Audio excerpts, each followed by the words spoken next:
ॐ नमो भगवते वासुदेवाय।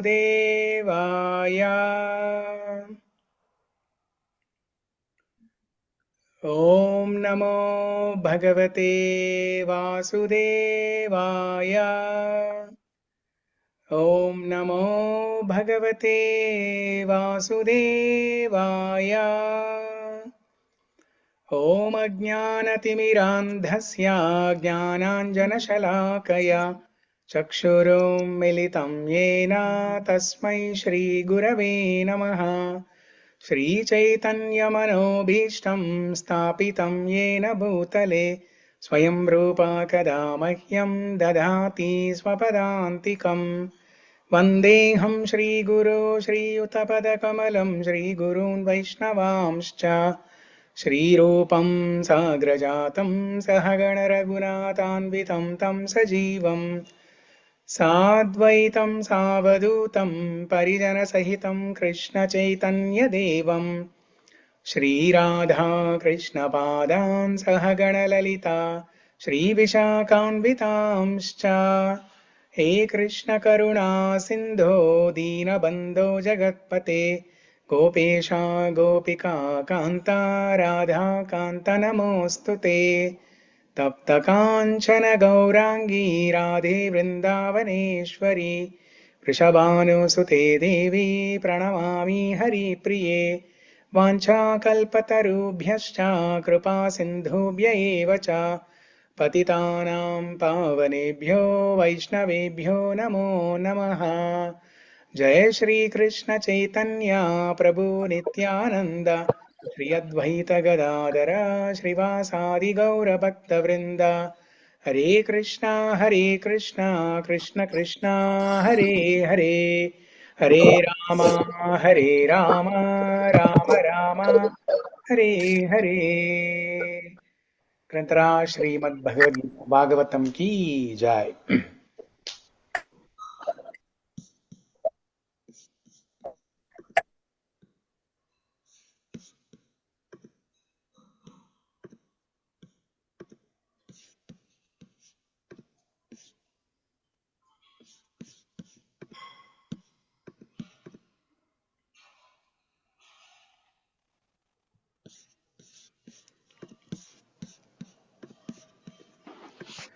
ఈరోజు మనము శ్రీమద్ భాగవతం లోంచి తృతీయ స్కందము చతుర్థ అధ్యాయము 28వ శ్లోకం చెప్పుకుంటాం.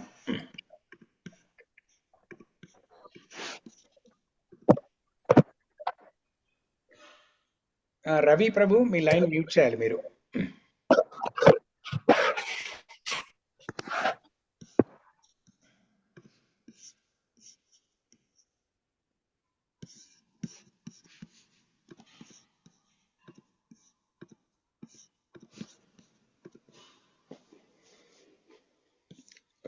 ఓకే, సో ఈ శ్లోకంలో ఏం చెప్తున్నారంటే పరీక్షిత్ మహారాజు అడుగుతారు ఒక ప్రశ్న. ఎవరిని? శుక మహాముని, శుకదేవ గోస్వామిని అడుగుతారు. వృష్ణి భోజ వంశాల గొప్ప వీరులందరూ మరియు ముల్లోకాలకు నాథుడైన శ్రీకృష్ణుడు తన లీలలను ముగించి వెళ్ళిపోయిన తర్వాత ఉద్ధవుడు మాత్రమే ఎందుకు మిగిలిపోయాడు అనేది ఈరోజు శ్లోకంలో 28వ శ్లోకంలో అంశం. ఇది పరీక్షిత్ మహారాజు యొక్క ప్రశ్న. రాజ ఉవాచ నిధనముపగతేషు వృష్ణిభోజేష్ అధిరతయూతపయూతపేషు ముఖ్యః సతు కథమవశిష్ట ఉద్ధవో యత్ ధరిరపి తత్యజ ఆకృతిం త్రయధీశః. నిధనముపగతేషు వృష్ణిభోజేషు అధిరతయూతపయూతపేషు ముఖ్యః సతు కథమవశిష్ట ఉద్ధవో యత్ ధరిరపి తత్యజ ఆకృతిం త్రయధీశః. మూడోసారి. నిధనముపగతేషు వృష్ణిభోజేషు अधिरतयूतपयूतपेषु मुख्यः स तु कथमवशिष्ट उद्धवो यत् दरिरपि तत्यज आकृतिं त्रयधीशः.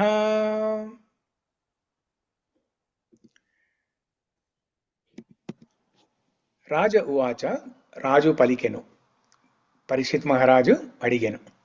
నిధనం నాశనమును, ఉపగతేషు పొందగా, వృష్ణిభోజేషు వృష్ణి మరియు భోజవంశస్థులు, అతిరథ మహారథులు, యూధప యూధపేషు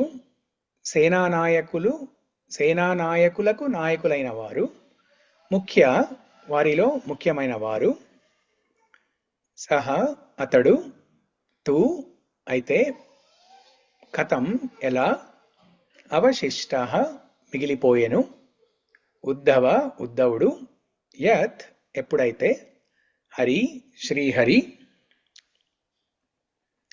అపి కూడా, తత్యజ విడిచిపెట్టెను, ఆకృతిం తన రూపమును అవతారమును, త్రయదీశ ముల్లోకాలకు ప్రభువైన. పరీక్షిత్ మహారాజు ఇట్లు పలికెను. ముల్లోకాలకు ప్రభువైన శ్రీహరియే తన అవతారమును చాలించినప్పుడు, మరియు మహారథులు సేనానాయకులకు నాయకులైన వృష్ణి భోజ వంశస్థులందరూ నాశనము పొందినప్పుడు, వారిలో ముఖ్యుడైన ఆ ఉద్ధవుడు మాత్రం ఎలా మిగిలిపోయేను అనేది ఈరోజు శ్లోకం.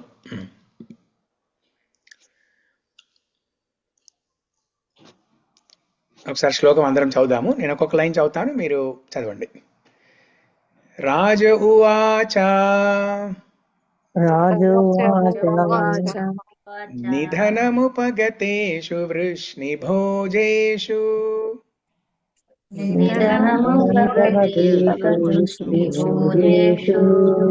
అధిరతయూతపయూతపేషు ముఖ్యః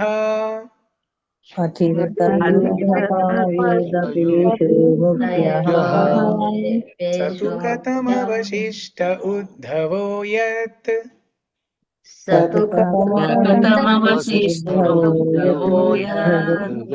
దరిరపి తత్యజ ఆకృతిం త్రయధీశః.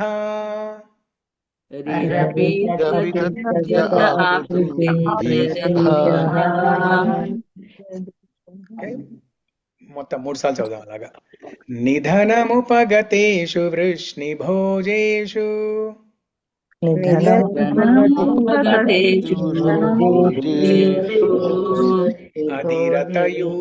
అధిరతయూతపయూతపేషు ముఖ్యః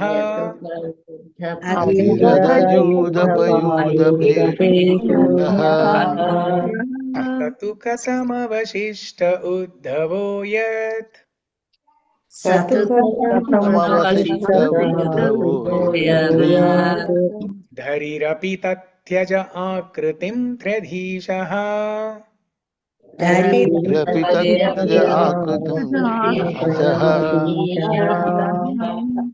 నిధనముపగతేషు వృష్ణిభోజేషు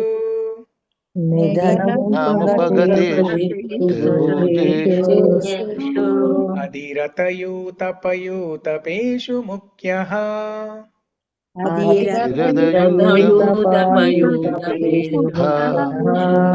తతు కథమవశిష్ట ఉద్ధవో యత్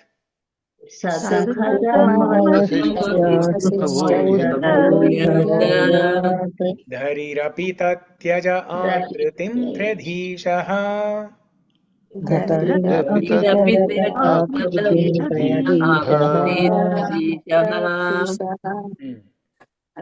ఇది ఎవరైనా చదువుతారా? హరే కృష్ణ. చదువుతాను ప్రభు. రాజోవాచ నిధనముపగతేషు వృష్టిభోజే తద్విరిగదాయుతాపయుదాపేషు ముఖ్యః తదు కథమవశిష్ట ఉద్ధవో యరపి తద్యజ ఆకృతిం త్రదీశః. థ్యాంక్ యూ ప్రభు. హరే కృష్ణ ప్రభుజీ, ప్రణామాలు. రాజ ఉవాచ నిధనम् ఉపగతేషు వృష్టిభోజేషు అధిరతయూతపయూతపేషు ముఖ్యః సత్ కథమవశిష్ట ఉద్ధవో యత్ రపితత్యదాకృతిం ప్రదీశః. హరే కృష్ణ ప్రభుజీ, ప్రణామాలు. రాజ ఉవాచ నిధనం పగతేషు వృష్ణిభోజేష్ అద్వితరదయుత పయూతపేషు ముఖ్యః సత్ కథమవశిష్ట ఉద్ధవో యద్ రపి తత్యజ ఆకృతిం త్రయదీశః. Thank you. ఓకే, ఎవరైనా భాష్యం చదువుతారా?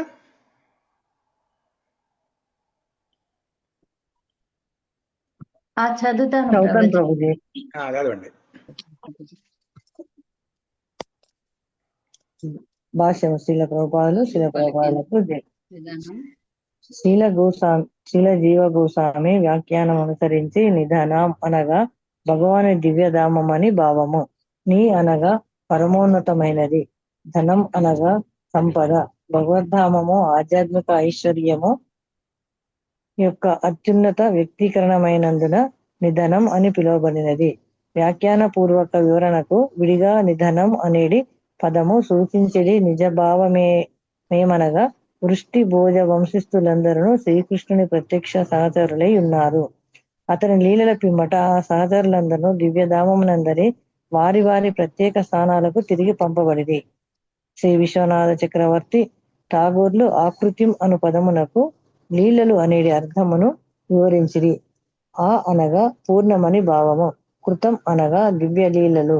భగవానుడు తన దివ్య దేహముతో ఏకమైనందున అతడు దేహమును మార్చుట లేదా త్వజించుట అనేది ప్రశ్నయే ఉదయించదు.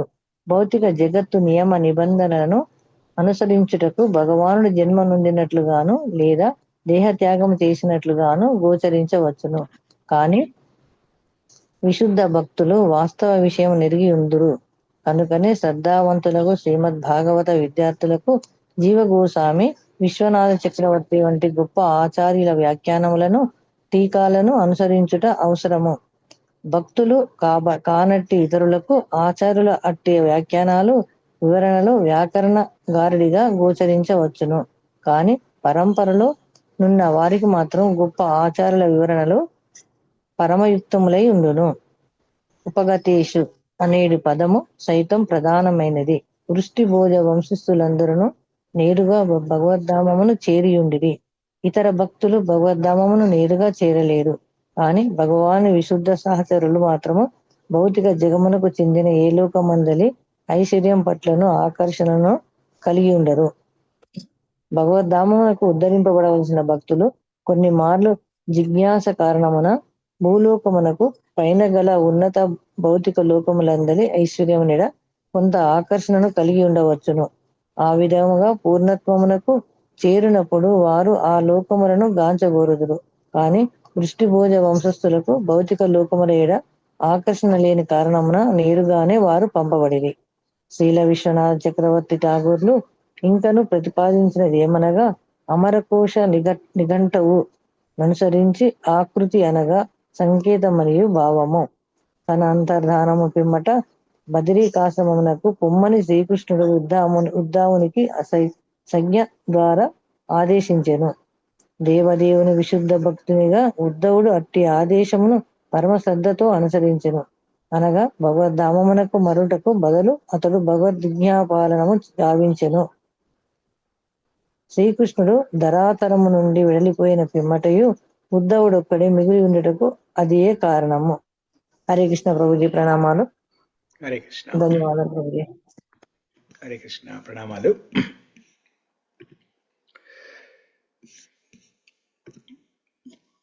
సో అయితే ఇక్కడ మనకి ఈ 4-5 శ్లోకాలలో చూసుకుంటే గత 2-3 వారాలుగా మనం చర్చించుకుంటున్న శ్లోకాలు చూసుకుంటున్నది. ఈ 3వ స్కందము 4వ అధ్యాయంలో ఎప్పుడైతే ఉద్ధవుడు విదురుడికి కృష్ణుడి యొక్క అన్ని లీలలు చెప్పిన తర్వాత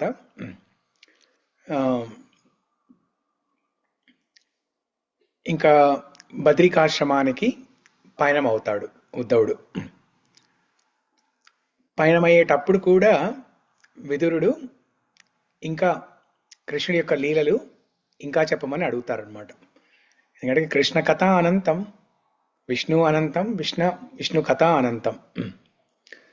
సో ఎంత చర్చించుకున్నా ఎంత విన్నా కూడా అది తనివి తీరదు. అందుకే ఇంకా చెప్పమని అడుగుతూ ఉంటే అప్పుడు ఉద్ధవుడు నేను బద్రికాశ్రమానికి వెళ్ళే సమయం ఆసన్నమైనది అని అదేంటంటే అది బాహ్యంగా ఒక కారణంగా చెప్పి బయలుదేరడానికి ఉద్యుక్తుడవుతాడు. కానీ అసలు కారణం ఏంటి అంటే విదురుడికి చెప్తాడు. ఉద్ధవుడు విదురుడికి ఏమని చెప్తారంటే, నాకన్నా వయసులో పెద్దవాళ్ళు, నాకు తండ్రి సమానులు మైత్రేయ ముని దగ్గరికి వెళ్ళి నువ్వు మిగతా విషయాలు తెలుసుకో అని చెప్తారు. సో ఇవన్నీ మనం ఇంతకుముందు చర్చించుకున్నాం. అయితే ఈ శ్లోకంలో పరీక్షిత్ మహారాజ్ అడుగుతున్నారు అనమాట శుకదేవ్ గోస్వామిని. ఎప్పుడైతే శ్రీకృష్ణ పరమాత్ముడు భగవానుడు తన స్వధామానికి వెళ్ళిపోయిన తర్వాత మరియు వృష్ణి భోజ వంశ రాజస్థులు అందరూ కూడా ఆధ్యాత్మిక లోకానికి వెళ్ళిన తర్వాత ఉద్ధవుడు ఒక్కడే ఎందుకు మిగిలిపోయాడు అంటే, అది ఉద్ధవుడికి కృష్ణుడు చిట్ట చివరిగా ఉద్ధవ గీత సందేశం చేసి ఆ బోధనల్ని అందరికీ, ప్రపంచాన్ని అందరికీ అందజేయాలనే ఉద్దేశంతో భూలోకంలోనే ఉండమని చెప్పారనమాట. భూలోకంలో బద్రికాశ్రమానికి వెళ్ళి అక్కడ నీ బోధనలను ప్రారంభించమని చెప్తారు. అది కూడా ఎలా అంటే ఒక సంకేతం ద్వారానే. ఓకే, ఆకృతి అని చెప్తారు అక్కడ. ఇప్పుడు మీరు శ్లోకం చూసినట్టయితే కనుక నిధనముపగేతేషు వృష్ణి భోజేషు అధిరత యూతపేషు ముఖ్య సతు కథం అవశిష్ట ఉద్ధవో యత్ దరిరపి తత్యజ ఆకృతిం త్రధీశ.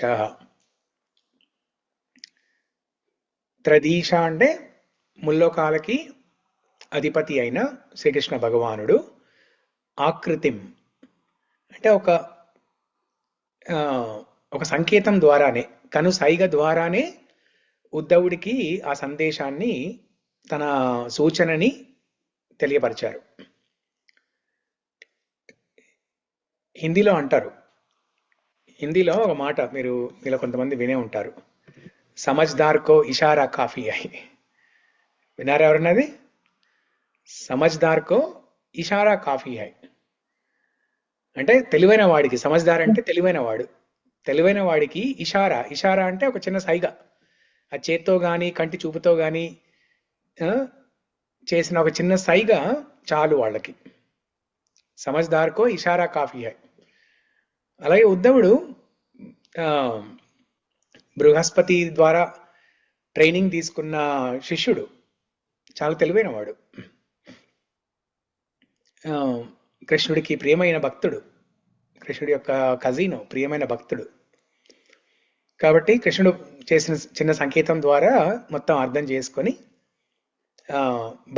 బద్రికాశ్రమానికి వెళ్ళాలి అన్నట్లుగా కృష్ణుడి యొక్క ఆదేశాన్ని తీసుకుంటారు. మరొక కంటి సైగలో లేకపోతే ఒక చిన్న సంకేతం ద్వారా బద్రికాశ్రమానికి వెళ్ళాలి అని చెప్పడం సాధ్యమేనా? చిన్న కంటి సైగ ద్వారా ఇంత విషయం చెప్పొచ్చా, ఇంత విషయం ఉంటుందా దాంట్లో అని అంటే ఉంటుంది. ఇప్పుడు ఎవరైనా ప్రేమలో పడ్డ వాళ్ళకి తెలుస్తుంది ఆ విషయం. అబ్బాయిలు ఇద్దరు ఎవరైనా ప్రేమలో పడ్డ వాళ్ళకి తెలుస్తుంది. ఏం చెప్పకుండానే అన్నీ అర్థమవుతాయి వాళ్ళకి. వాళ్ళ కంటి చూపులతోటే, వాళ్ళ ప్రవర్తనతోటే, అన్నీ మౌనంగానే అన్నీ అందిపోతాయి వాళ్ళకి. ఏమీ చెప్పక్కర్లేదు, నోటి మాటలతోటి ఏమి చెప్పకుండానే అన్నీ అర్థమైపోతాయి వాళ్ళకి. సో అలాగా కృష్ణుడి పట్ల అనన్య భక్తి ప్రేమ ఉన్న ఉద్ధవుడికి తను చేయాల్సిన కర్తవ్యం ఏంటో బోధపడింది. సో ఇప్పుడు పరీక్షిత్ మహారాజ్ అడిగేది ఏంటంటే, అందరూ మిగతా వంశస్థులందరూ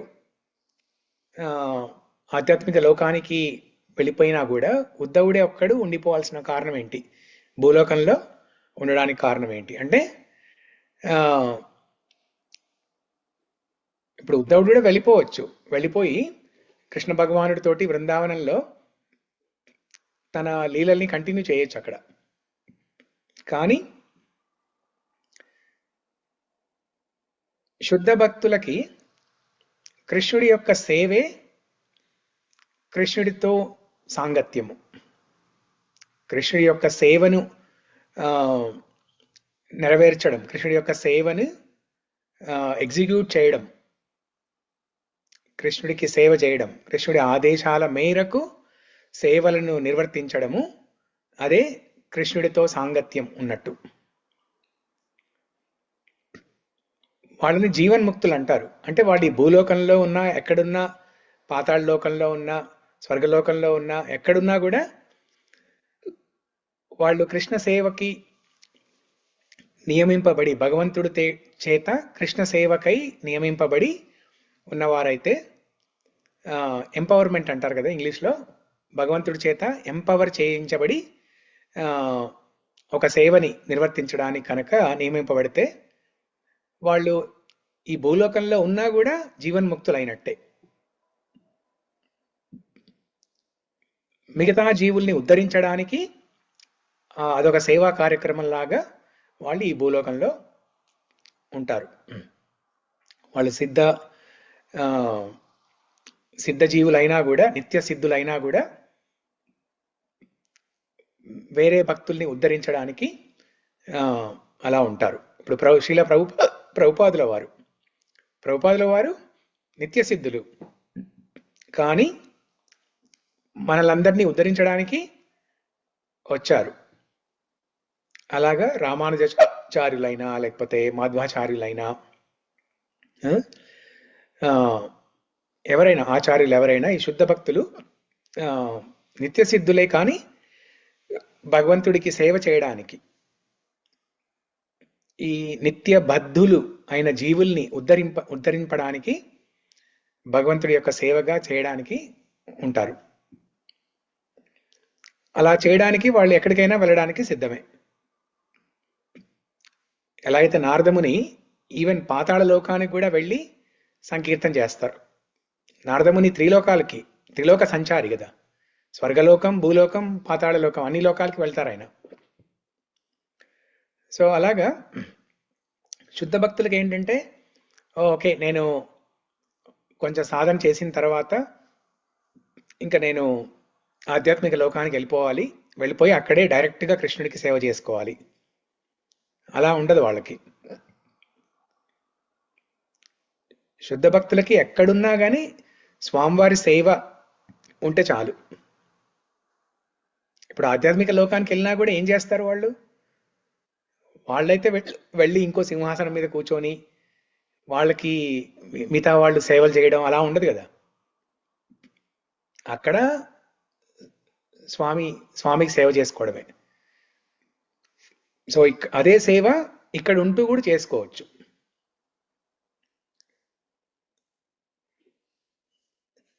సో దీన్ని బట్టి మనకి ఈ భక్తి మార్గంలో సాధనా స్టేజ్లో ఉన్న మనందరికీ ఒక ప్రాక్టికల్గా యూజ్ఫుల్ అయ్యే అంశం ఏంటంటే, మనందరికీ ఒక ఆతృత ఉంటుంది.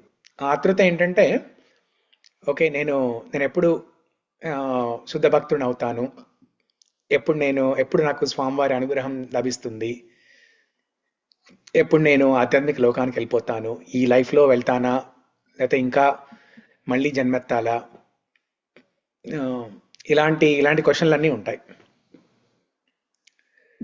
సో అలాంటివి అవసరం లేదు, అలాంటి ఆలోచనలు అవసరమే లేదు అసలు.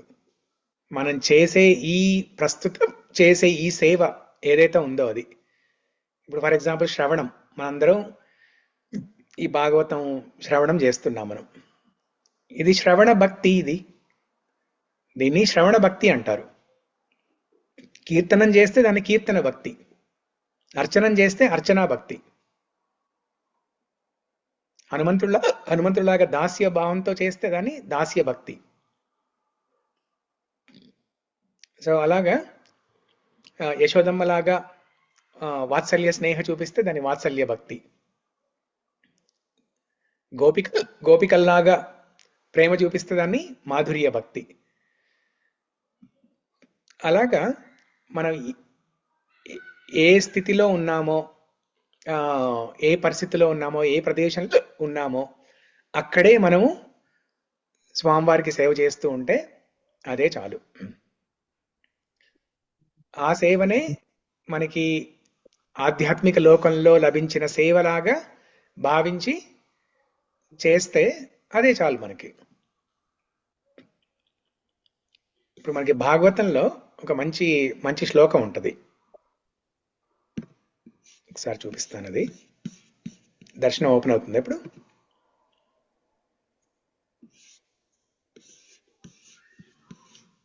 లేదు,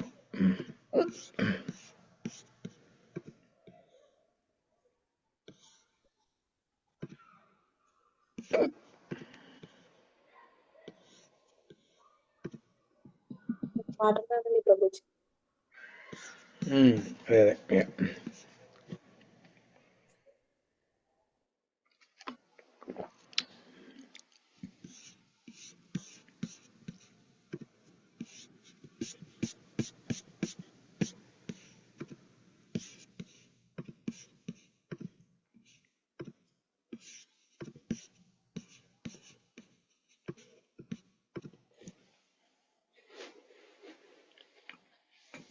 సో ఈ శ్లోకంలో మీరు 3వ లైన్లో చూసినట్టయితే కనుక స్థానే స్థిత శృతి గతాం తనువాంగ్ మనోభిః.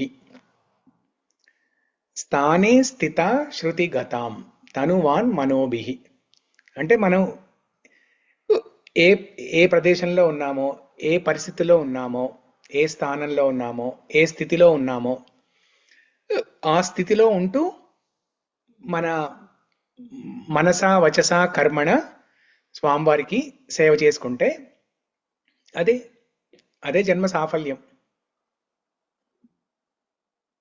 అలా సేవ చేస్తూ ఉంటే స్వామివారి అనుగ్రహం లభించి ఆధ్యాత్మిక లోకానికి వెళ్ళి అక్కడ డైరెక్ట్గా స్వామివారికి సేవ చేసుకునే భాగ్యం కలిగితే ఓకే.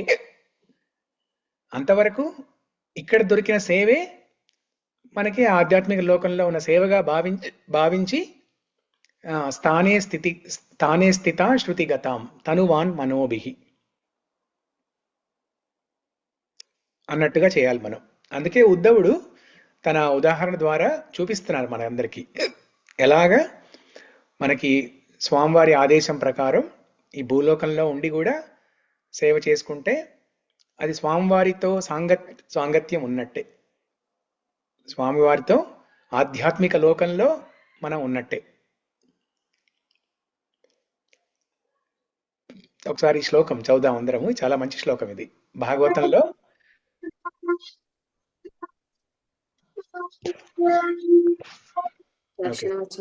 దర్శనమైంది, సరే.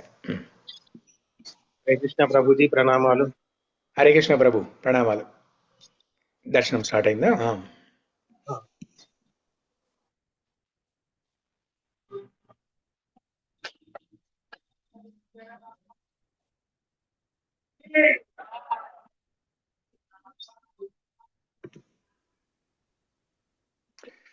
ఓకే. సో అయితే ఈ శ్లోకం భాగవతం శ్లోకం ఇదొకటి చాలా బాగుంటుంది, చూడండి. ఇది జ్ఞానే ప్రయాసముదపాస్య నమంత ఏవా జీవంతి సన్ముఖరితాం భవదీయ వార్తాం స్థానే స్థితా శృతి గతాం తనువాంగ్ మనోభిః ఏ ప్రాయశో జిత జితోప్యసి త్రైస్త్రీలోక్యాం.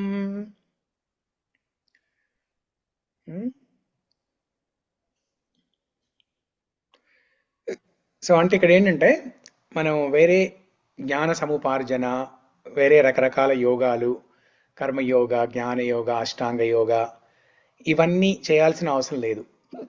భగవంతుడిని అర్థం చేసుకోవాలంటే సింపుల్గా ఆ భగవంతుడి యొక్క లీలలు శ్రద్ధగా వినడం ద్వారా భగవంతుడిని అర్థం చేసుకోవచ్చు. కృష్ణ కథని వినడం ద్వారా భగవంతుడిని అర్థం చేసుకోవచ్చు. కృష్ణ కథకి ప్రణామాలు అర్పించి ఆ కథని శ్రద్ధగా విని కృష్ణ భగవాన్ యొక్క లీలల్ని అర్థం చేసుకుంటే ఆ కృష్ణుడి అనుగ్రహం పొందవచ్చు.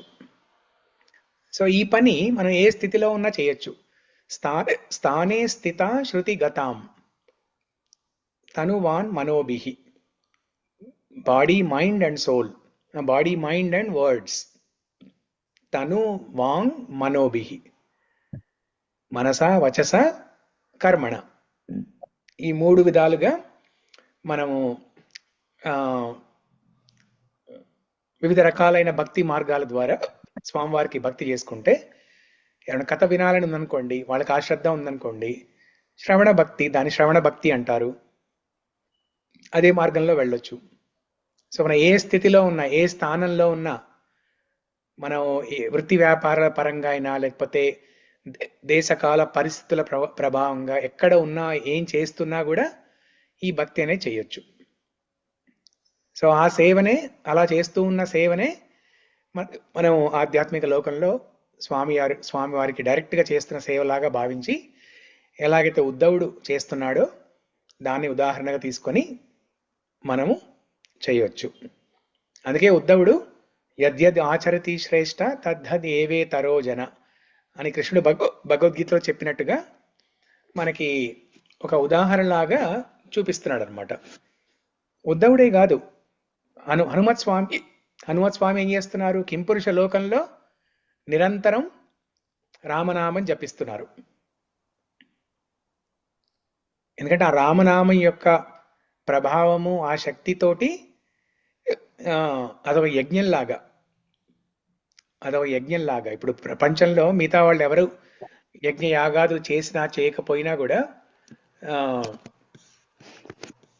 మరి ఎవరో ఒకరు చేయాలి కదా. చేస్తేనే మనకి దైనందిన జీవితంలో కావాల్సిన ఈ ఫుడ్, షెల్టరు, క్లోతింగ్ ఇవన్నీ లభించేది యజ్ఞయాగాదుల వల్లే కదా. అన్నాద్ భవంతి భూతాని పర్జన్యాద్ అన్న సంభవ, యజ్ఞాద్ భవతి పర్జన్యో యజ్ఞ కర్మ సముద్భవ. యజ్ఞయాగాదులు చేస్తే పర్జన్య, మేఘాల ద్వారా వర్షాలు కురిసి అప్పుడు ధాన్యాలు లభిస్తాయి. ఆ ధాన్యాల ద్వారా జీవులు బ్రతుకుతారు. మరి ఎవరు యజ్ఞయాగాదులు చేయకపోతే ఏదో ఒక యజ్ఞం ఉండాలి కదా. కలియుగంలో అన్నిటికన్నా ఉత్తమమైన యజ్ఞం సంకీర్తన యజ్ఞం. హనుమత్ స్వామి చేసేది అదే. అది రాముల వారికి ఒక సేవలాగా. అలాగే ఉద్ధవుడు కూడా బద్రికాశ్రమానికి వెళ్ళి అక్కడ కృష్ణుడు చేసిన ఉద్ధవ గీతలో ఉన్న బోధల్ని అందరికీ అందించే ప్రయత్నంగా అక్కడ ఉంటారు. సో మనం ఇక్కడ ఈ శ్లోకంలో ఈ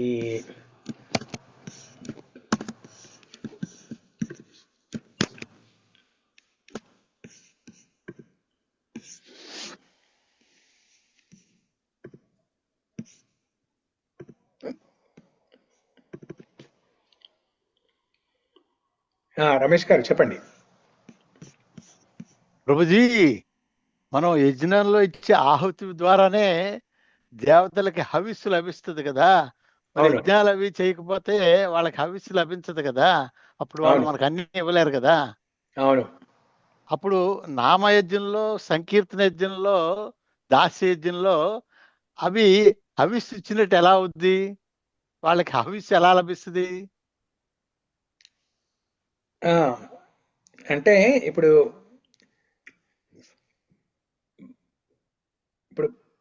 ఇప్పుడు మనం ఇచ్చే ఈ హవిస్సు, సరే ఇప్పుడు యజ్ఞం చేసిన హవిస్సే ఉందనుకుందాం, ఆ హవిస్సు డైరెక్ట్ గా వెళ్తుందా? వెళ్ళదు కదా. ఇప్పుడు మనం బియ్యం గింజలు వాటికి వేసాం అనుకోండి. మీడియేటర్స్ ఉంటారు కదా, ఆ, సదామర్పయామి అంటాం, అంటే ఒక దేవత వచ్చి అది తీసుకెళ్ళుద్ది. అవును. సో ఇప్పుడు బియ్యం గింజలు ఆ, వేసిన తర్వాత ఆ బియ్యం గింజలే వెళ్ళవు కదా, అది ఇంకో రూపంలో వెళ్తుంది. ఇంకో రూపంలో వెళ్తుంది అది. ఇక్కడ బియ్యం గింజలు ఎప్పుడైతే మనం అగ్నిలో వేసామో అవి దహించబడతాయి. అవి ఇంకో రూపంలో ఆ, దేవతలు స్వీకరిస్తారు. అలాగే ఇప్పుడు నామ సంకీర్తనం, భగవద్గీతలో కృష్ణుడు చెప్పినట్టుగా యజ్ఞానాం జప యజ్ఞోస్మి, అన్ని యజ్ఞాల కంటే ఈ జపం అనేటిదే అన్నిటికన్నా అత్యుత్తమైన శ్రేష్టమైన యజ్ఞము.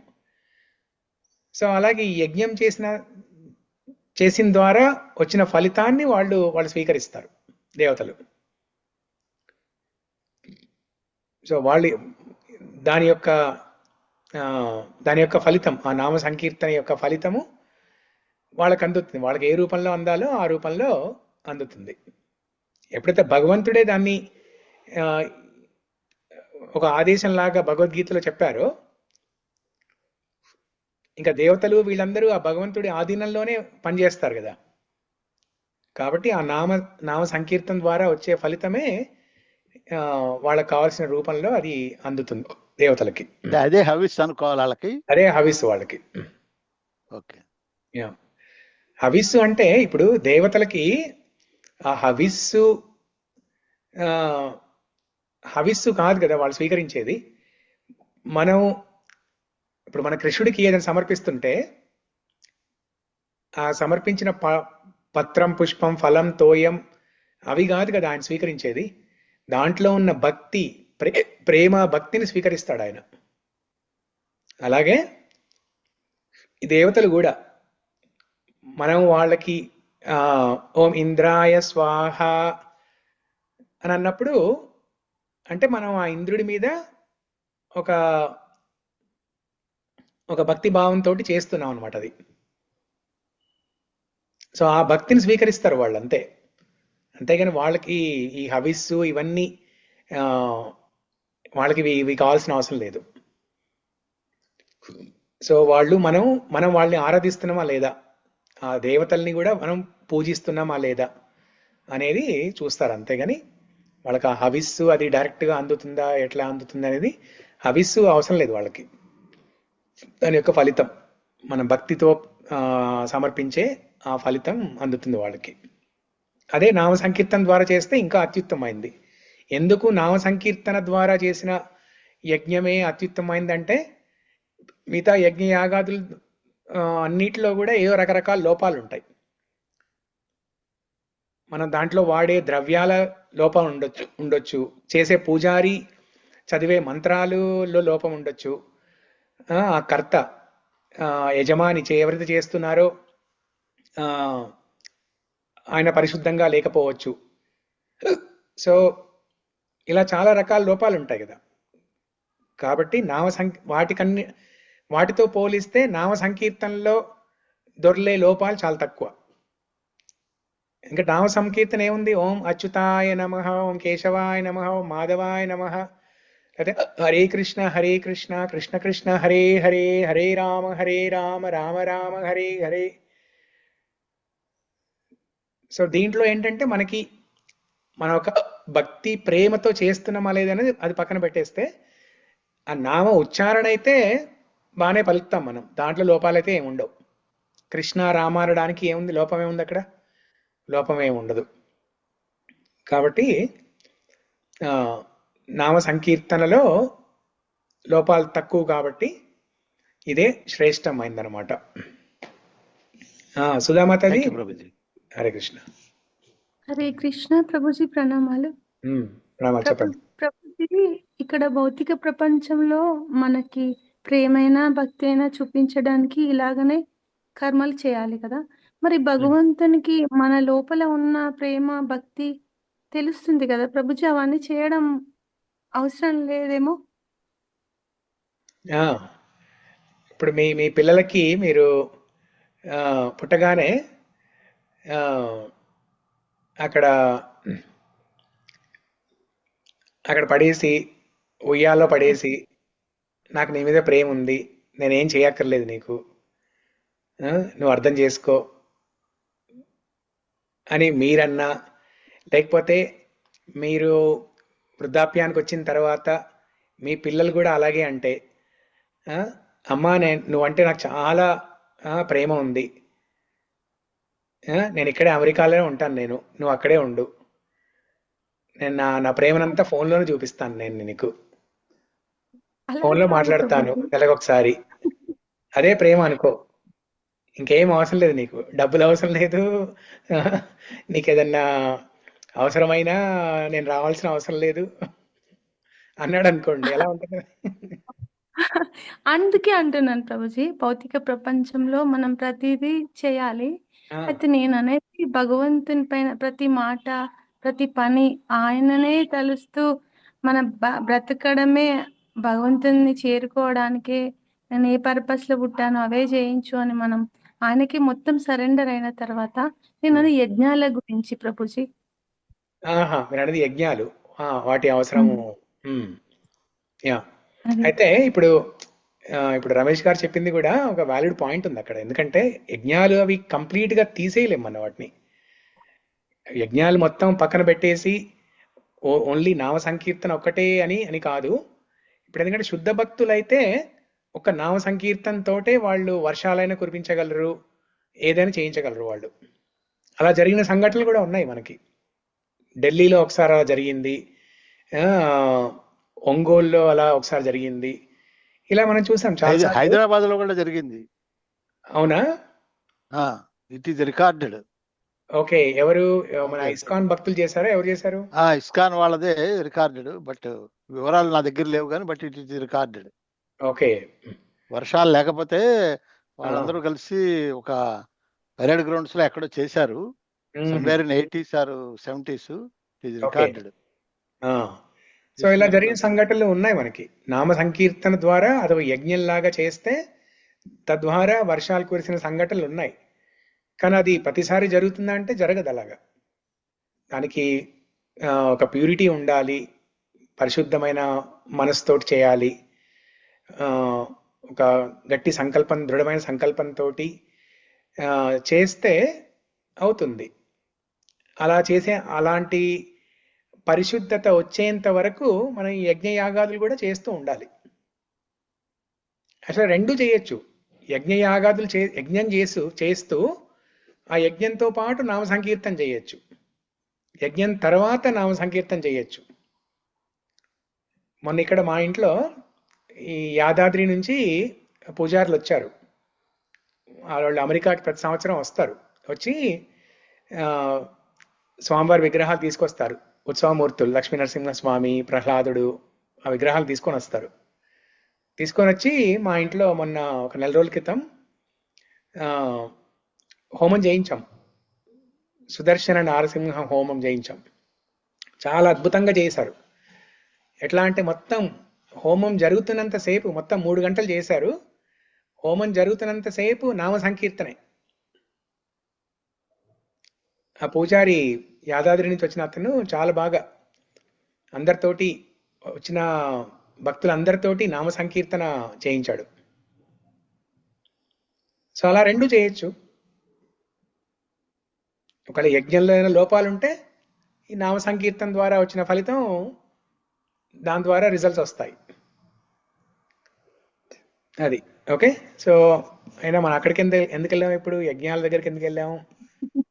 హవిస్సు ప్రభుజీ, హవిస్సు అనే దగ్గర అక్కడ భక్తి మీరు ముఖ్యము అని నామము అంటారు అన్ని కూడా కదా. చెప్పారు కదా, అన్ని అవి చేస్తే చాలని చెప్పారు కదా.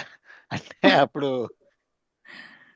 మరి వాళ్ళకి దేవతలకి హవిస్ లేకపోతే ఎలా వాళ్ళు ఉండగలుగుతారని డౌట్ వచ్చింది నాకు. అంటే హవిస్సు లేకపోతే వాళ్ళు ఆకలితో అలమటించడాలు అలాంటివి ఏమి ఉండవు. అమృతం తాగేస్తారా వాళ్ళు? అన్నారు కదా అమృతం ప్రభుజీ. తాగేస్తారు. వాళ్ళ దగ్గర అమృతమే ఉన్నప్పుడు మనం ఇచ్చే ఆ వండని ధాన్యపు గింజలు, ఉడికి అంటే ఉడకని వాళ్ళకి కూరగాయలు. వాళ్ళు అమృతం తాగి ఉంటారు, కానీ ఆ యజ్ఞం చేసేది మన గురించి. ఎందుకంటే ఆ అవి మనం వాళ్ళు ప్రసన్నం చేసుకుంటే వాళ్ళు వర్షం కురిపిస్తారు. వర్షం ద్వారా అన్నాత్ భవంతి పద్యజ్ఞానం అనేది ఉంది కదా, అవును. వాటి గురించి మనం చెయ్యాలి. ఆ, అదే ఆ కాంటెస్ట్ లో అడిగాను మిమ్మల్ని. అవును. ఓకే. సో అయితే ఇప్పుడు ఈ 3వ స్కందము 4వ అధ్యాయం 28వ శ్లోకానికి వస్తే ఇక్కడ పరీక్షిత్ మహారాజు ఏమడుతున్నారంటే, ఇప్పుడు వృష్ణి, ఆ, భోజ వంశ గొప్ప గొప్ప వీరులందరూ ఆధ్యాత్మిక లోకానికి వెళ్ళిన తర్వాత, ఆ, అంటే వీళ్ళు యాదవులు వీళ్ళందరూ మరణించినట్టు కాదు. వాళ్ళు కృష్ణ భగవానుడు ఎలా అయితే తన అవతారాన్ని చాలించారో అలాగే ఈ యాదవులు, ఆ, భోజ వంశస్థులు వీళ్ళందరూ వాళ్ళ వాళ్ళ యొక్క ఈ భూలోకంలో వాళ్ళ యొక్క అవతారాన్ని చాలించిన తర్వాత భగవంతుడితో పాటు స్వధామానికి వెళ్ళారు.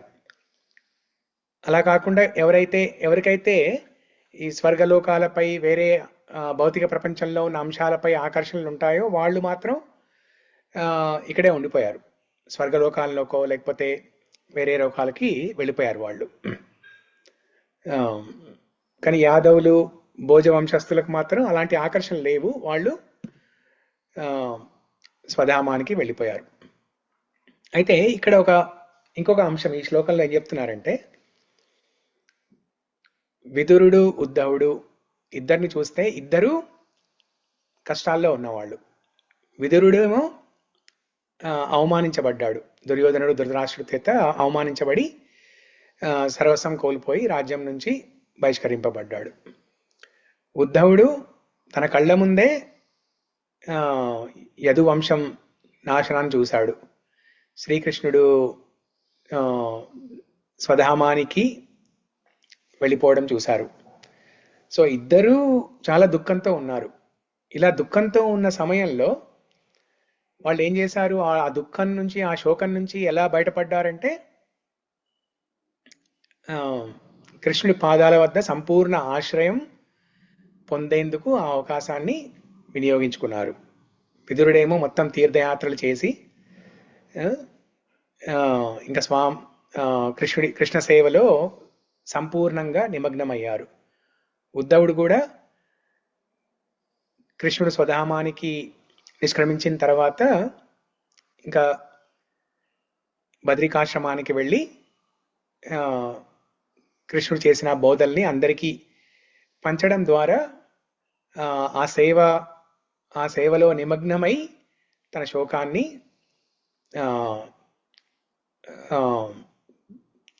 తన శోకంలోంచి బయటపడ్డారు. అంటే ఇక్కడ ఒక ముఖ్యమైన అంశం ఏంటంటే, మనకిప్పుడు భౌతిక ప్రపంచంలో ఈ జన్మ, మృత్యు, జరా, వ్యాధి ఇవన్నీ ఉంటాయి. ఈ సంక్షోభాలు, ఈ కష్టాలు, తాపత్రయ ఇవన్నీ ఉంటాయి అందరికీ. దాని నుంచి, ఆ శోకంలోంచి బయటపడే మార్గం ఏంటంటే, భక్తులు ఒకళ్ళకొకళ్ళు సహకరించుకొని వాళ్ళ సాంగత్యంలో కృష్ణ కథ వినడం ద్వారా కానీ, నామ సంకీర్తనం, భక్తజన బృందంతో నామ సంకీర్తనం చేయడం కానీ, అది విష్ణు సహస్రనామ స్తోత్రం అవ్వచ్చు, లేకపోతే భగవద్గీత పారాయణం అవ్వచ్చు, భాగవత పారాయణం అవ్వచ్చు, భాగవత సప్తాహం అవ్వచ్చు, రామాయణ పారాయణం అవ్వచ్చు. సో అలాగా రకరకాల సేవలలో నిమగ్నమై వాళ్ళు ఆ శోకం నుంచి బయట పడవచ్చు అన్నమాట. సో ఇది భక్తుల యొక్క బాధ్యత. మన తోటి భక్తులు ఎవరైనా అలాంటి సంక్షోభంలో ఉన్నప్పుడు వాళ్ళని ఆ శోకంలోంచి దాటవేసే బాధ్యత ప్రతి భక్తుడికి ఉంటది. ఇక్కడ ఉద్ధవుడు చేసిన పని అదే. విదురుడికి ఎలాగైతే ఆ శోకంలో ఉన్నాడో ఆ శోకం నుంచి బయటపడేశాడు కృష్ణ కథ చెప్పడం ద్వారా.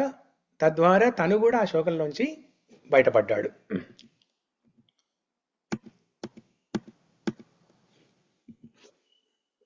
ఇక్కడ చూసినట్టయితే ఆకృతి కృష్ణుడు కంటి సాయిగ ద్వారానే ఉద్ధవుడు భూమిపై ఉండిపోవాలని ఆదేశించాడు. బద్రికాశ్రమంలో మునులకు ఉద్ధవ గీత బోధించే బాధ్యతను కృష్ణుడు ఉద్ధవునికి అప్పగించాడు. ఇప్పుడు బద్రికాశ్రమంలో నరనారాయణుల రూపంలో ఆ స్వామివారు నిరంతరము ధ్యానం చేస్తూనే ఉన్నారు. లోక కళ్యాణం కోసం నిరంతరం ధ్యానం చేస్తూనే ఉన్నారు. సో ఆ విధంగా చూసినట్టయితే ఉద్ధవుడు స్వామివారి సాంగత్యాన్ని పూర్తిగా ఏమి కోల్పోలేదు. నరనారాయణుల రూపంలో స్వామివారు అక్కడే బద్రికాశ్రమంలో ఉన్నారు.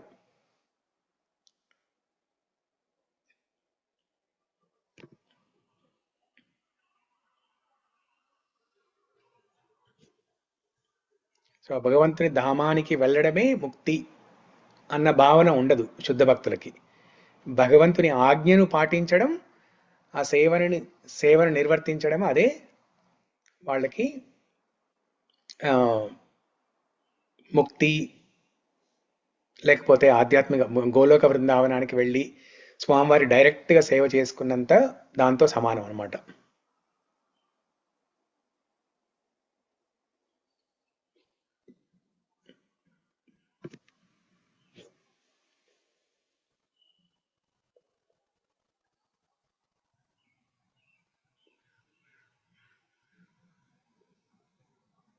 అందుకే ఇప్పుడు సాయుజ్య ముక్తి కోరుకునే వాళ్ళు చాలా మంది, ఇప్పుడు 90% ఆధ్యాత్మిక మార్గంలో నడిచే 90% మంది కోరుకునే ముక్తి ఏంటంటే సాయుజ్య ముక్తి. సాయుజ్య ముక్తి అంటే ఒక నిరాకారమైన శాంతి, బ్రహ్మన్ ఎఫల్జెన్స్. భగవంతుడి యొక్క తత్వాన్ని అర్థం చేసుకోవడానికి 3 స్టేజెస్ ఉంటాయి కదా. బ్రహ్మన్, పరమాత్మ, భగవాన్. వదంతి తత్వవిదస్ తత్వం జ్ఞానం బ్రహ్మేతి పరమాత్మేతి భగవాన్ ఇది శబ్ద్యతే. భాగవతంలో ఆ శ్లోకంలో చెప్తారన్నమాట. బ్రహ్మేతి పరమాత్మేతి భగవాన్ ఇది శబ్ద్యతే. భగవంతుని అర్థం చేసుకోవడానికి 3 దశలు అన్నమాట. సో చాలా మంది 90% మంది ఏంటంటే సాయుజ్య ముక్తి బ్రహ్మన్ ప్లాట్ఫామ్కే చేరుకోవాలనుకుంటారు. కానీ అక్కడ సేవ ఏముండదు, అక్కడ యాక్టివిటీ ఏముండదు. అదొక లైట్ కదా. లైట్కి ఏం సేవ చేస్తాం మనం? మన ఇంట్లో లైట్లు ఆఫ్ చేసుకున్నట్టు, ఆన్ చేసుకున్నట్టు అది కూడా ఉండదు అక్కడ. సో అక్కడ స్వామివారి రూపం కూడా ఉండదు కదా. అక్కడ నిరాకారమైన కాంతి అది. సో అక్కడ సేవ, ఒక యాక్షన్ అనేది లేదు కాబట్టి పరిపూర్ణమైన ఆనందం ఉండదు. అక్కడ ఉంటుంది ఆనందం, కొంచెం ఆనందం ఉంటుంది. ఎందుకంటే ఈ భౌతిక ప్రపంచంలో ఉండే కష్టాల నుంచి రిలీఫ్ ఉంటుంది కాబట్టి ఒక ఆనందం ఉంటుంది, బ్రహ్మానందం ఉంటుంది. కానీ అది పరిపూర్ణమైన ఆనందం కాదు, అండ్ శాశ్వతమైన ఆనందం కూడా కాదు. అక్కడి నుంచి మళ్ళీ కింద పడతారు, మళ్ళీ భూలోకానికి వస్తారు. కాబట్టి ఆ సాయుజ్య ముక్తి ద్వారా బ్రహ్మన్ ప్లాట్ఫామ్కి చేరుకొని లభించే ముక్తి కంటే కూడా ఈ భూలోకంలో ఉంటూనే ఉద్ధవుళ్లాగా స్వామివారి ఆజ్ఞ ప్రకారం సేవ చేసుకునే భక్తుల యొక్క స్థితి చాలా గొప్పది.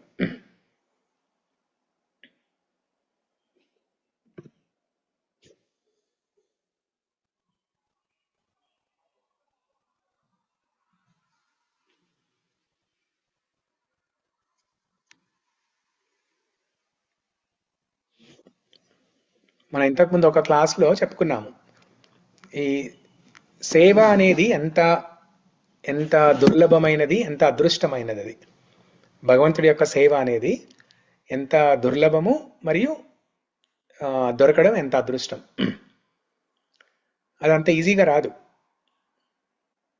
అది భగవంతుడి కృప ద్వారానే వస్తుంది. మనం చేసే ఏ చిన్న సేవ అయినా కూడా, మీరు గుళ్ళో పూలమాలలు కట్టండి, లేకపోతే గుళ్ళో కన్స్ట్రక్షన్ సంబంధించి ఏదన్నా హెల్ప్ చేయండి, లేకపోతే గుళ్ళో డైటీ సర్వీసెస్ కానీ,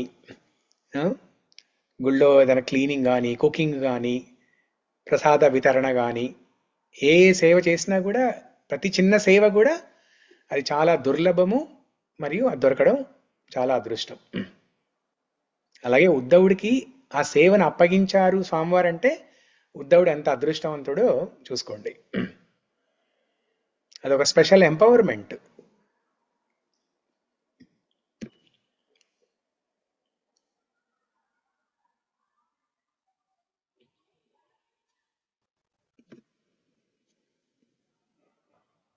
అయితే ఇప్పుడు ఉద్ధవుడు విదురుడికి కృష్ణలీల గురించి చెప్తున్నప్పుడు ఒక మాట చెప్తారనమాట. ఏమనంటే,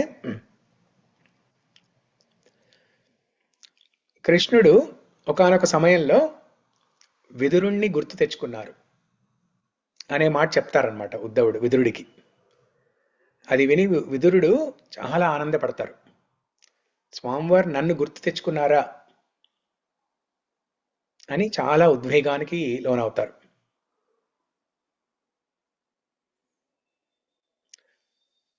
నేను అసలు దానికి అర్హుణ్ణే కాదు, నేను చాలా అల్పుణ్ణి, నేను ఒక శుద్ధ భక్తుణ్ణే కాదు, చాలా అల్పుణ్ణి.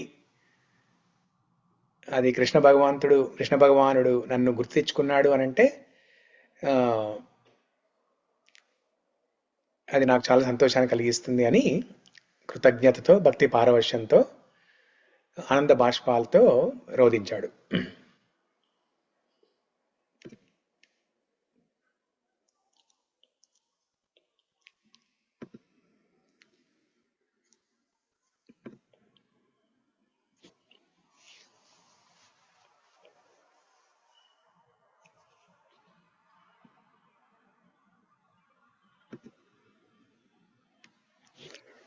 సో బేసిక్గా మనం ఈ శ్లోకంలోంచి నేర్చుకోవాల్సిన అర్థం చేసుకున్న ఒకే ఒక్క లైన్ ఏంటంటే, ముక్తి కంటే మనం భగవంతుని యొక్క సేవ, భగవంతుని యొక్క ఆజ్ఞను నెరవేర్చడమే అత్యుత్తమమైన ముక్తి.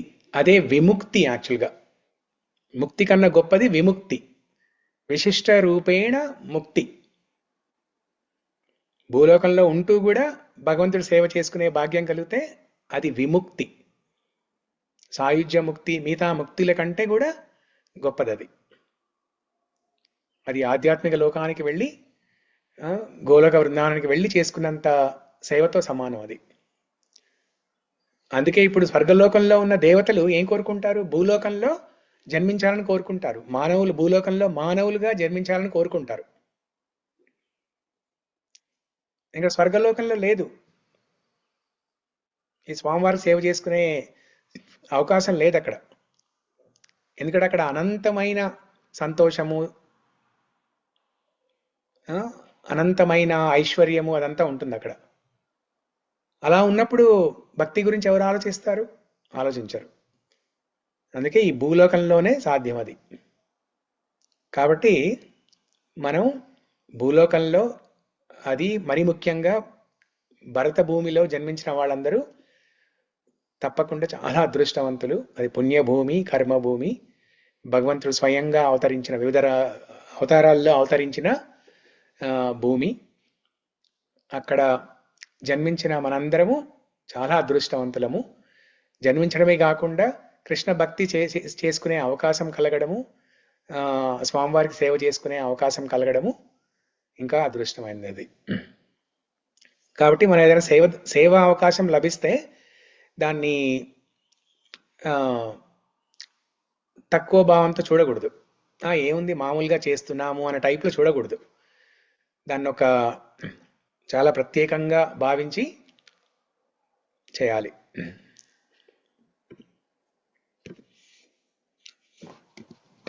ఓకే, ఇది ఇవాల్టి శ్లోకం మనకి.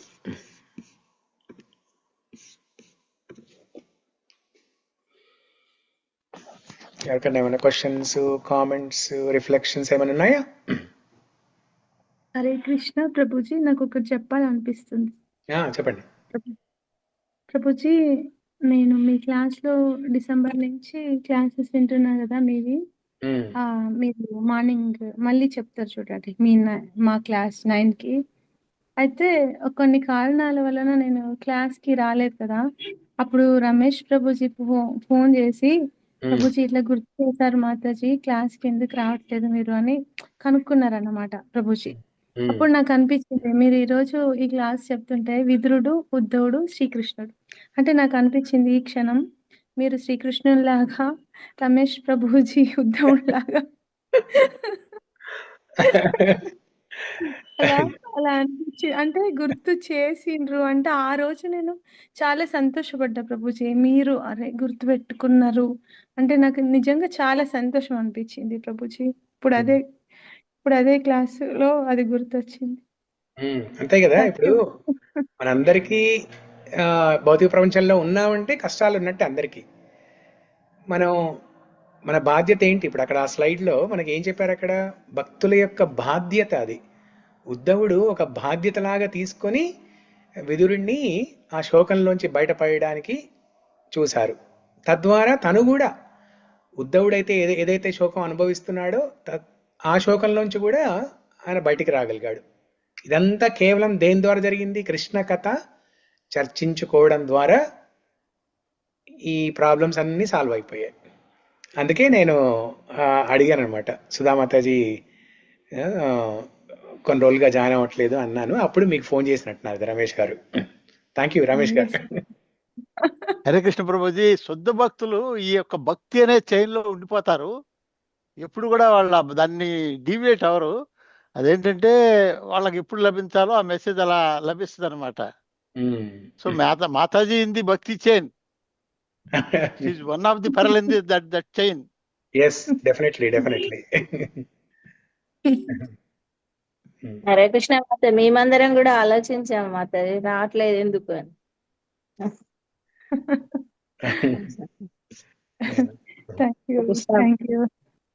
హరే కృష్ణ ప్రభుజీ, నేనైతే సుధా మాతాజీ ద్వారా జాయిన్ అయినాను ప్రభుజీ. ఓకే. తన ద్వారానే జాయిన్ అయినా, తన ద్వారానే నాకు తెలుసు. మీరు తన ద్వారా జాయిన్ అయినా కూడా తను ఎప్పుడైనా జాయిన్ అయిపోతే మీరు ఆడి ఫోన్ చేయాలి, రమ్మని అడగాలి. ఇది బాధ్యత, భక్తుల బాధ్యత ఇది. ఓకే ప్రభుజీ, ధన్యవాదాలు ప్రభుజీ, చాలా బాగుంది ప్రభుజీ. ప్రభుజీ హరే కృష్ణ, చిన్న ఒక డౌట్.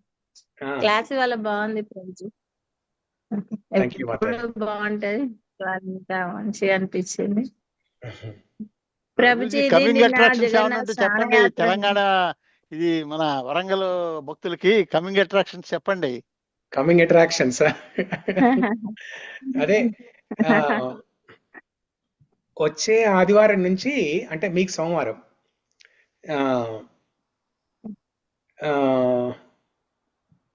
ఓకే ఈ సోమవారం కాదు కానీ ఆ తర్వాత సోమవారం నుంచి మనం తెలుగు క్లాసు స్టార్ట్ చేస్తాము.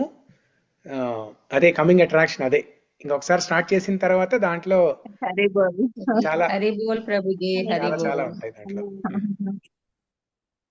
అది సోమవారం పొద్దున మీకు మీ అందరికీ సోమవారం పొద్దున 9 గంటలకి ఓకేనా అందరికి? ఓకే ప్రభుజీ. ఓకే ప్రభుజీ, 9 గంటలు. సో స్టార్ట్ చేద్దాము, తర్వాత మనం టైమింగ్ అదంతా మార్చుకోవచ్చు అటు ఇటు కావాలంటే. ప్రభుజీ 8:30కి అట్లా పెట్టండి ప్రభుజీ, 8:30కి అట్లా పెట్టండి ప్రభుజీ. 8:30 పెడితే 10 వరకు పోతుంది క్లాస్. 8:30కా? సరే చూద్దాం అయితే. ప్రభు అంటే ఏం చెప్తారు ప్రభు టాపిక్? దాంట్లో రామాయణం అనుకుంటున్నాను, కృష్ణ కరుణామృతం అనుకుంటున్నాను. ప్రభుజీ కృష్ణ కరుణామృతం చెప్పండి ప్రభుజీ. కృష్ణ కరుణామృతమా? సరే అయితే దాంతో మొదలు పెడదాం అయితే. ఓకే ప్రభుజీ, కృష్ణ కరుణామృతంతో అన్ని చెప్పుకుందాం. మధ్య మధ్యలో రామాయణము అన్ని నడుస్తాయి దాంట్లో. సుప్రభాతం, వెంకటేశ్వర సుప్రభాతం గురించి కూడా చెప్పాలని ఉంది నాకు. చెప్తాను, దాని గురించి కూడా చెప్తాను. వెంకటేశ్వర సుప్రభాతం అర్థము మనకు అర్థం తెలియదు కదా, చిన్నప్పటి నుంచి చదువుతూ ఉన్నాం. కౌసల్య సుప్రజా రామ పూర్వ సంధ్యా ప్రవర్తతే అని చదువుతూనే ఉన్నాం చిన్నప్పటి నుంచి. కానీ మనకు కొన్ని శ్లోకాలు అర్థం తెలుసు, కొన్ని తెలియదు. అది కూడా చెప్పాలని నాకు ఉంది ఒకటి. చాలా చాలా విషయాలు చెప్పుకోవచ్చు మనం.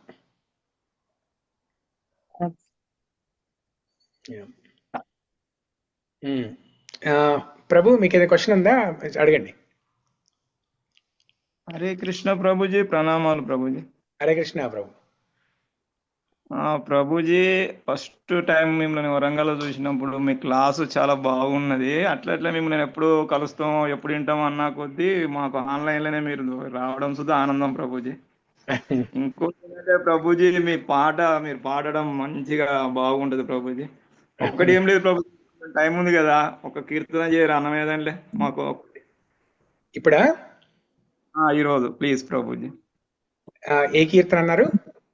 అన్నమయ్యదాంట్లో ఏదైనా పర్లేదు ప్రభుజీ. అన్నమయ్యదా? ఓకే సరే, అయితే ప్రేక్షకుల కోరిక మేరకు.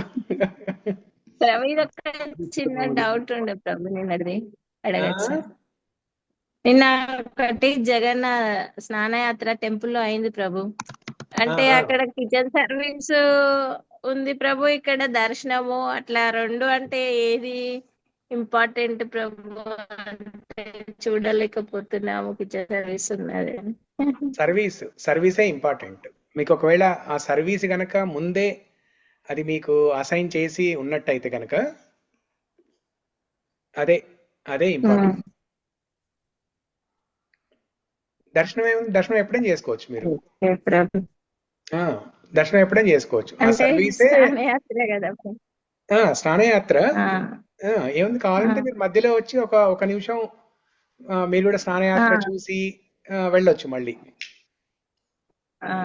ఇప్పుడు అక్కడే మనకి స్నానయాత్ర ముందు కూర్చొని 1 గంట 2 గంటలు కూర్చొని చూడాలని ఉంటది, తప్పకుండా అందరికీ ఉంటది అది. కానీ ఒకవేళ సేవ ఏదైనా ఉంటే మాత్రం గనక, ఇప్పుడు టెంపుల్ మేనేజ్మెంట్ మనకి ఏదైనా సేవ అసైన్ చేస్తే అదే ఇంపార్టెంట్ మనకి. దర్శనం అక్కడ కూర్చోవడం కంటే ఆ సేవే ఇంపార్టెంట్ మనకి.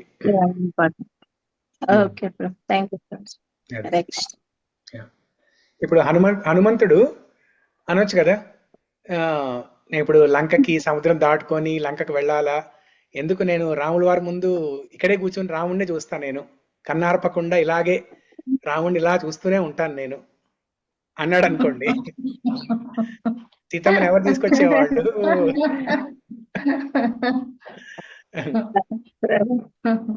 అది రాధిక మాతాజీ. హరే కృష్ణ మాతాజీ. ఇప్పుడు అర్థమైందా?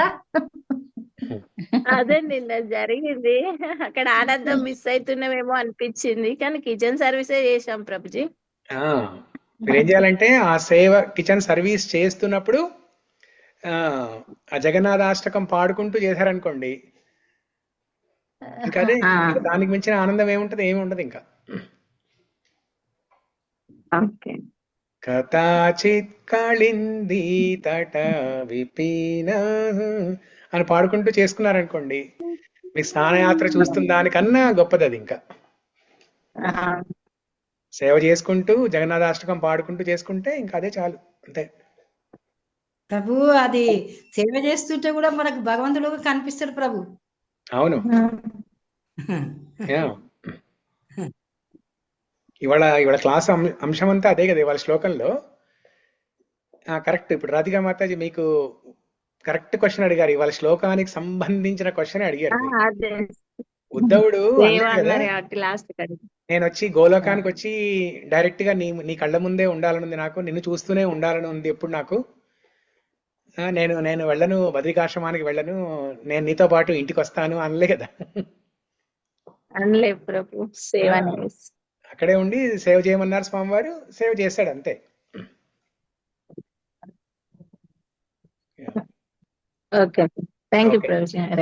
ప్రభుజీ, ఆకృతి అంటే సంకేతం అని చెప్పారు. దాన్ని దక్షిణామూర్తి తన శిష్యులకి, అతను శిష్యులు ఏమీ అడగరు, దక్షిణామూర్తి ఏమి చెప్పడు భౌతికంగా, కానీ శిష్యులు అన్ని అడుగుతారు, దక్షిణామూర్తి అన్ని చెప్పేస్తాడు, వాళ్ళకి అర్థమైపోద్ది. అలా అర్థం చేసుకోవచ్చా? మౌనం ప్రకటిత వాక్యానం అని చెప్తారు, ఆ సందర్భం దీనికి సరిపోద్దా? అవును. ఇప్పుడు గురువు చేసే సంకేతాల ద్వారానే ఆ, ఆ, శిష్యులకి అర్థమైపోతుంది, చేయాల్సిన పని ఏంటి అనేది అర్థమైపోతుంది వాళ్ళకి. నేను కూడా చూశాను, నేను నా కళ్ళతో ప్రత్యక్షంగా నేను ఒక ఒక గురువుని చూశాను అలాగా.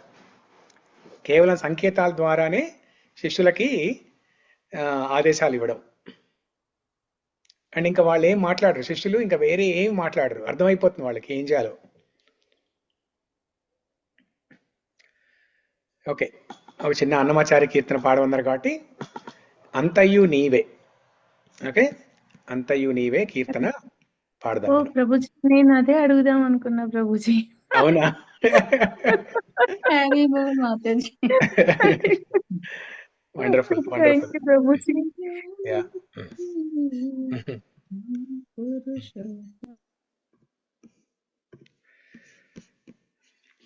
వినా వెంకటేశం ననాథో ననాథా సదా వెంకటేశం స్మరామి స్మరామి. హరే వెంకటేశ ప్రసీద ప్రసీద. ప్రియం వెంకటేశ ప్రయచ్చ ప్రయచ్చ.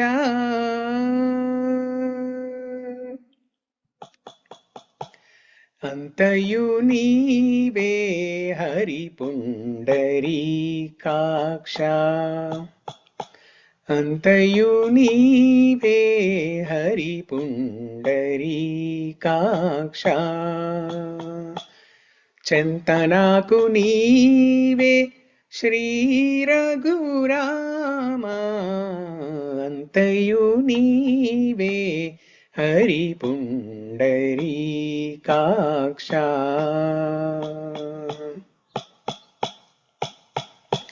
కులమును నీవే గోవిందుడా. కులమును నీవే గోవిందుడా. నా కలిమియు నీవే కరుణానిధి. కులముయు నీవే గోవిందుడా. నా కలిమియు నీవే కరుణానిధి. తలపును నీవే ధరణీధరా. తలపును నీవే ధరణీధరా. నా నెలవును నీవే నీరజనాభా. తలపును నీవే ధరణీధరా. నా నెలవును నీవే నీరజనాభా. అంతయు నీవే హరి పుండరీకాక్ష. చింతనాకు నీవే శ్రీ రఘురామ. అంతయు నీవే హరి పుండరీకాక్ష. తనువును నీవే దామోదరా. తనువును నీవే దామోదరా. నా మణికియు నీవే మధుసూదనా. తనువును నీవే దామోదరా. నా మణికియు నీవే మధుసూదనా. వినికియు నీవే విఠలుడా వినికియు నీవే విఠలుడా నా వెనక ముందు నీవే విష్ణుదేవుడా వినికియు నీవే విఠలుడా నా వెనక ముందు నీవే విష్ణుదేవుడా అంతయు నీవే హరి పుండరీకాక్ష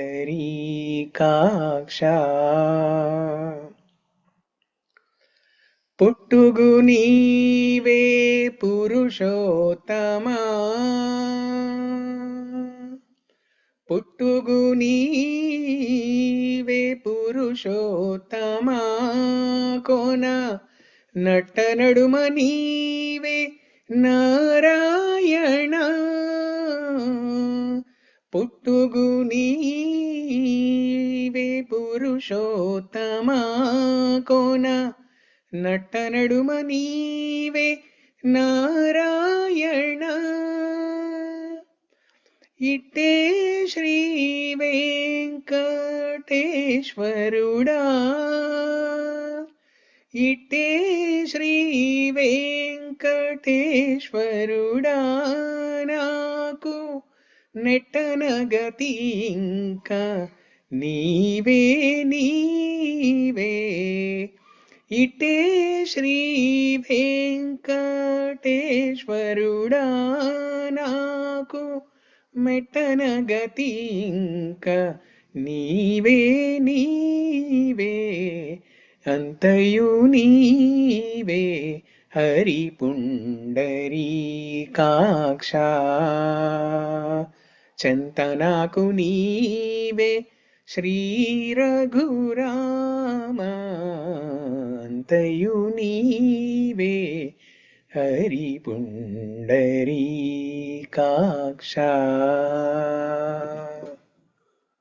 ఓకే, హరే కృష్ణ ప్రభుజీ, హరే కృష్ణ ప్రభుజీ, చాలా బాగుంది ప్రభుజీ. హరే హరే కృష్ణ కృష్ణ ప్రభుజీ, ప్రణామం. చాలా ధన్యవాదాలు. చాలా బాగుంది థ్యాంక్ ప్రభుజీ. యూ. మాతాజీ హరే కృష్ణ. మాతాజీ ప్రభు కోసం అందరం హరే కృష్ణ ఒకసారి చెప్దాం మాతాజీ. మన కోసం ధన్యవాదాలు. ధన్యవాదాలు. హరే కృష్ణ హరే కృష్ణ కృష్ణ కృష్ణ హరే హరే హరే రామ హరే రామ రామ రామ హరే హరే. కృష్ణ ప్రభుజీ, ధన్యవాదాలు ప్రభుజీ. Thank you. చాలా చాలా చాలా చాలా థ్యాంక్స్ ప్రభుజీ, చాలా ఇష్టం నాకు ఇది. నాకు కూడా ఇష్టం. మాతాజీ కూడా వాడింది ప్రభుజీ, ఒకసారి వాడింది. అవును, అవునా? ప్రకృతి రియల్ మీనింగ్ ని మేము వీఆర్ ఆల్ ఎక్స్పీరియన్స్డ్. ఏమిదా అనుకుంటున్నారో ప్రభుజీ అదే పాడారంటే this is the real example. Wonderful. ఒక క్లాస్ లో పాడాను ప్రభుజీ నేను కూడా ఈ పాట. అవునా? ఓకే. గుర్తొచ్చింది ప్రభుజీ వాడంగానే. ఒకసారి మీరు పాడుతుంటే కూడా వినాలి నేను. మీరు పాడండి ఎప్పుడైనా, ఇంకొకసారి నేను ఉన్నప్పుడు పాడండి. అమెరికా క్లాస్ లో ఉన్నారు.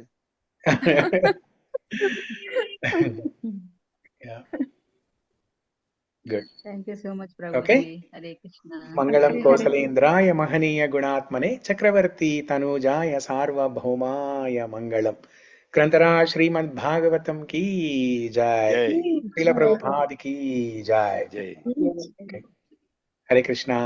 మళ్ళీ వచ్చే వారం కలుద్దాం. హరే కృష్ణ ప్రభుజీ. హరే కృష్ణ. హరే కృష్ణ. హరే కృష్ణ.